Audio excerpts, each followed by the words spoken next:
Hi guys, welcome to my weekend roundup. Been off the air last, well, not last week, the week before when I do these in alternating weeks. That's because I've changed jobs. Well, I haven't exactly changed jobs. I've moved from working from an agency in the job I'm working into actually working for the people that run the thing I'm working for. So I've been faffing about sorting that out and trying to make sure everything was going to run smoothly from one to the other. But I'm back this week to see what's going on in the world of gaming.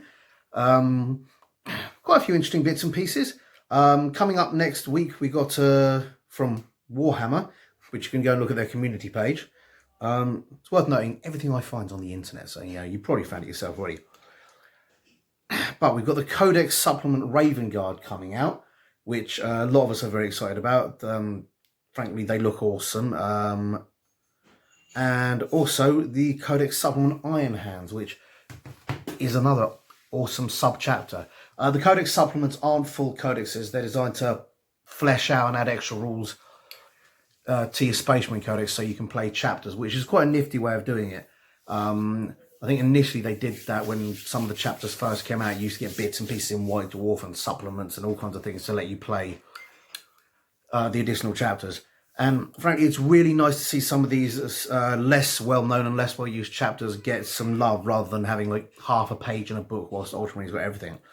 Also, we're going to be getting the upgrades and transfer sheets. We've got them for Raven Guard and for Iron Hands. It's a bit of an expensive way to upgrade all your guys, being as you only get, I think it's, well, you get 1 unit's worth of each. You get 10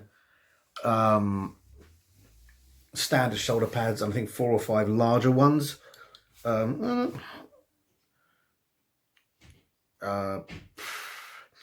Oh no, tell a lie. 8 larger ones.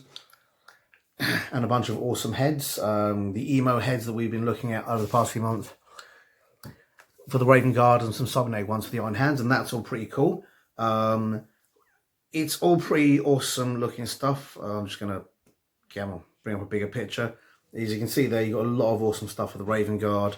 And then on the next one, again, a lot of awesome stuff for the Iron Hands, including the sort of the cog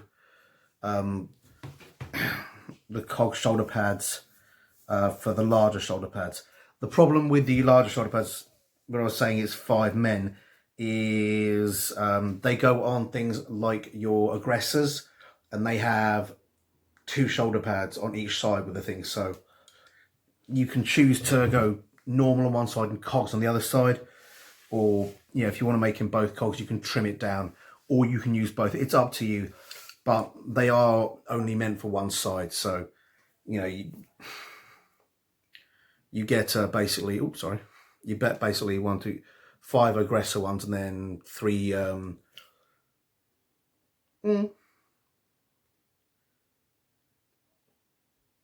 6 aggressor ones on that one by the looks of it. And then a couple of special ones, and then again 1, 2, 3, 4, 5, 6. Yeah, 6 aggressive ones on that. So it's enough for 2 squads ideally, or if you want to do both shoulder pads for some reason, 1 squad. Obviously, you're getting the new Shrike character. He's not as clawed up as the other ones.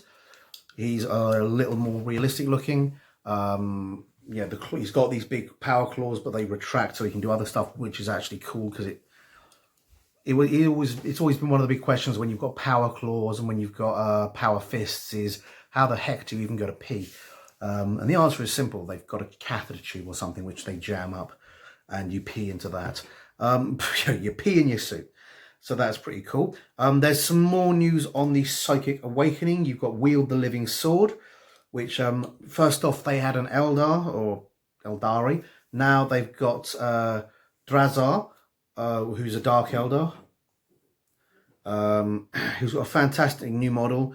So he's one of the Incubi, and he's basically a living blade and a psychotic maniac, going in there with 2 swords.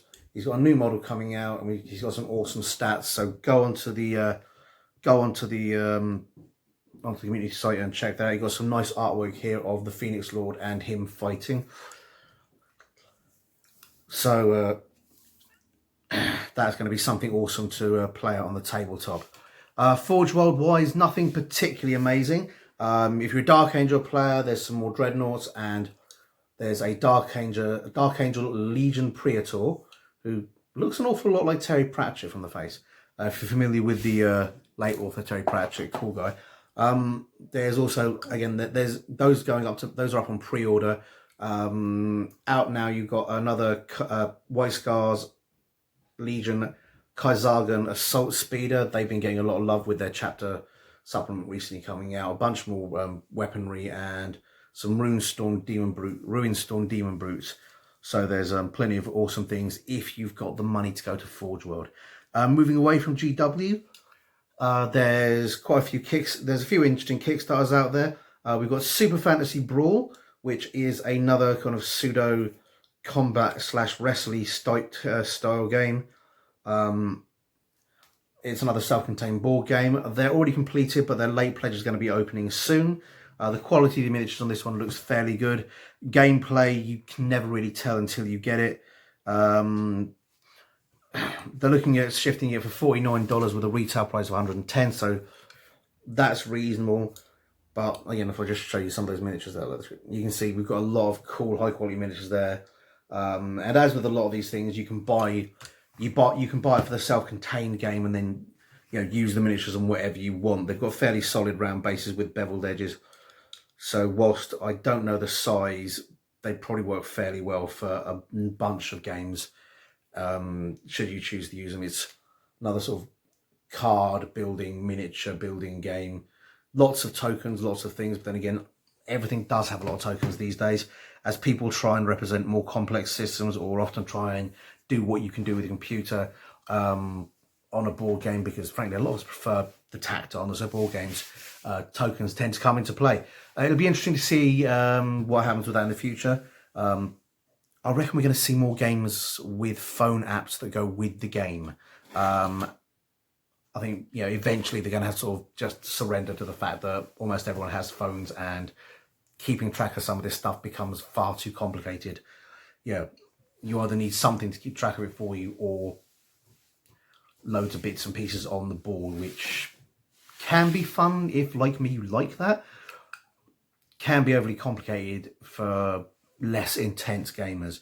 I mean, I've been playing Pathfinder recently, and remembering why I actually prefer all that insane detail and level of weirdness to some of the simpler games like 5th Ed, which is still my favourite system, but frankly I've just been really enjoying Pathfinder over it recently. I don't know why.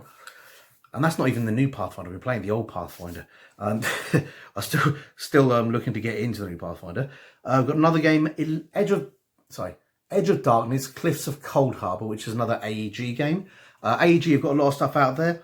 Most of their stuff has been really good, near as I can see. This one still open for backing, but it has achieved its goal at least sort of 4 times over. Oh no, tell a lie, not open for backing, gone now. Late pledges will be available soon via the Pledge Manager, so it's another one where you can throw pledges in. But this one is a deck building resource management game, so it's another cool game, particularly if you want to get into the minutiae and you want one of those games that involves a lot of logistical stuff. I enjoy them. Some people want simpler, easier games, but frankly, I like the mental challenge. Over to Corvus Belli, got some very exciting stuff coming up. Defiance is a new dungeon crawler that Corvus Belli are releasing. It's going to have it's based in the Infinity World. You can see you've got some awesome models already set up there.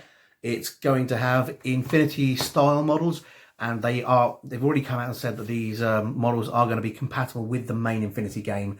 So the same with Aristia.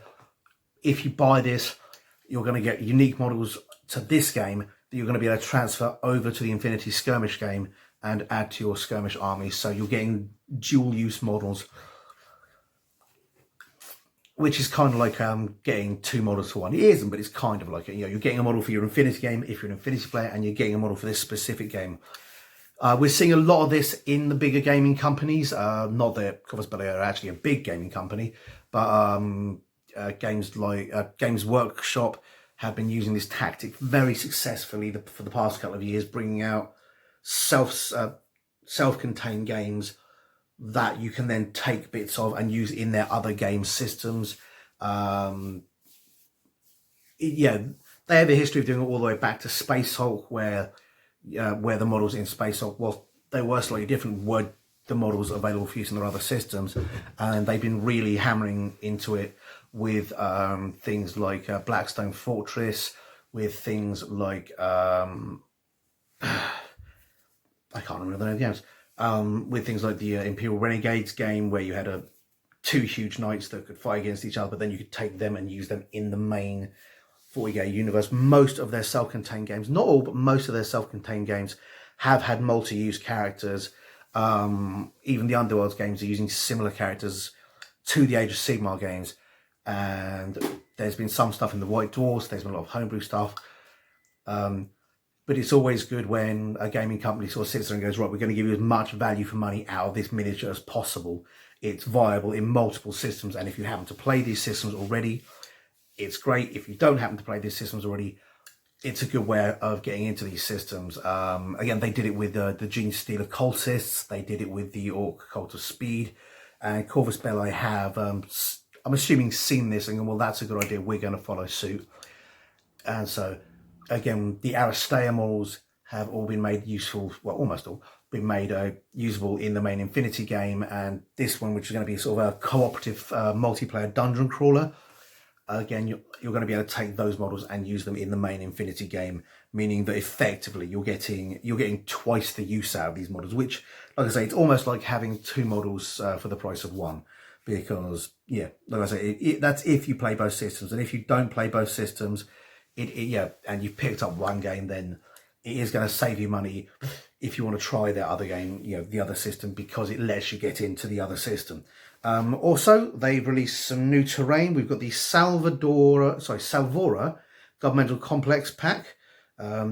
It's another one of their cardboard packs. However, this one is actually a lot more robust. We can see from the edging there that it's thicker cardboard.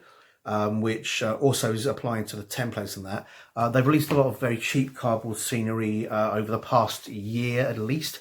Almost each new starter set or army set coming with some cardboard scenery, saying whether it's the Multitronica, the Aleph set, or the Ariadna Mud sets. But they've all been a fairly thin material. They've been designed to go over the boxes that you buy the miniatures in so that you can add strength to them. But they've been something you've got to be sort of relatively careful with, particularly when transporting. Folding it all down flat, making sure you don't bend it, break it, or tear it. But they've also been very cheap. And this is a good thing, because if you haven't played Infinity, it is a very scenery intense game. It's a skirmish game that relies on having a lot of scenery, a lot of places to hide, to move around. It's very much about sort of urban combat through complex scenery and stuff. So them providing cheap scenery has always been great. They've always attempted to do their best. They've had a lot of deals with various independent modelling and scenery companies to make scenery, to make tokens, and that they pretty much let anyone do it, to make it as available as possible. And the cardboard scenery they've been releasing has been to really just bring down the price and maintain the availability of the game, which is a very available game anyway. You're paying more per model with Infinity, but realistically you need a whole lot less models than with some of the larger games like 40k. And this is just another, this scenery is just another step on that. Nice. As you can see, we've got some good quality stuff there. But as you can see from that picture, if I just see if I can enlarge that, no, because your website doesn't allow. But it all packs away into the larger scenery, which has steps on the outside, and B, it's from a nice thick solid cardboard, so it should have some lastability to it there.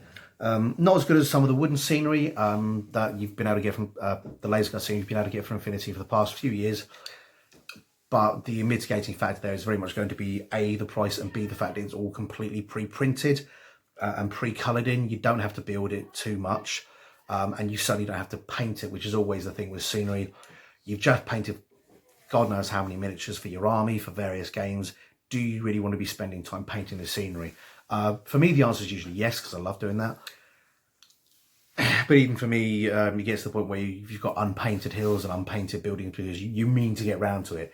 And whilst I don't think having unpainted scenery massively detriments the game, I do think having a fully painted set of scenery and a fully painted set of miniatures really does add to your gaming experience.